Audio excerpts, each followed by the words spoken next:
Hi friends, இன்றைக்கி அல்டிமேட்டான ஒரு வெங்காய தொக்கை எப்படி பண்ணலான்னு பார்த்துடலாமா? ஃபஸ்ட்டு பேனில் ஒரு 3 ஸ்பூன் ஆயில் ஊற்றிக்கோங்க.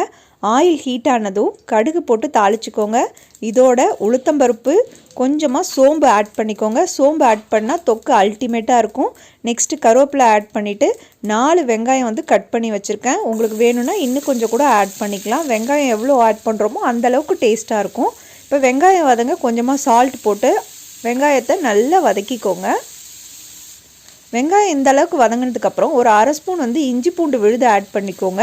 உங்கள்கிட்ட இஞ்சி பூண்டு இல்லைன்னா கொஞ்சமாக 2 பூண்டு பல்ல நசுக்கி ஆட் பண்ணிக்கோங்க. அதுவும் சூப்பராக தான் இருக்கும். இப்போ இஞ்சி பூண்டு ராஸ்மல் போனதும் 2 தக்காளி 2 பச்சை மிளகாய் ஆட் பண்ணி இதையும் நல்லா வதக்கிக்கோங்க. இந்த தொக்கு சட்டுன்னு ரெடி பண்ணிடலாம். இதுக்கு டைமே ஆகாது, 10 மினிட்ஸில் ரெடி பண்ணிடலாம். இப்போ வெங்காயம் தக்காளி எல்லாம் வதங்கிடுச்சு. நெக்ஸ்ட்டு மசாலா ஆட் பண்ணிப்போம். சிக்கன் மசாலா ஒரு 1/2 ஸ்பூன் ஆட் பண்ணிக்கோங்க. குழம்பு மிளகாய் தூள் ஒரு 2 ஸ்பூன் ஆட் பண்ணிக்கோங்க. எண்ணெயிலே நல்லா பிரட்டி விட்டுக்கோங்க. வெங்காயத்தொக்கு அடுத்த நாளும் வச்சு சாப்பிட்ணுன்னா 2 ஸ்பூன் ஆயில் ஆட் பண்ணி சிம்மில் வச்சே வேக வச்சுக்கோங்க. தண்ணி ஆட் பண்ண வேணாம். இதுவே நைட்டே சாப்பிட்ற மாதிரி இருந்துச்சுன்னா, உடனே செஞ்சு சாப்பிட்ற மாதிரி இருந்துச்சுன்னா தண்ணி ஆட் பண்ணிக்கோங்க.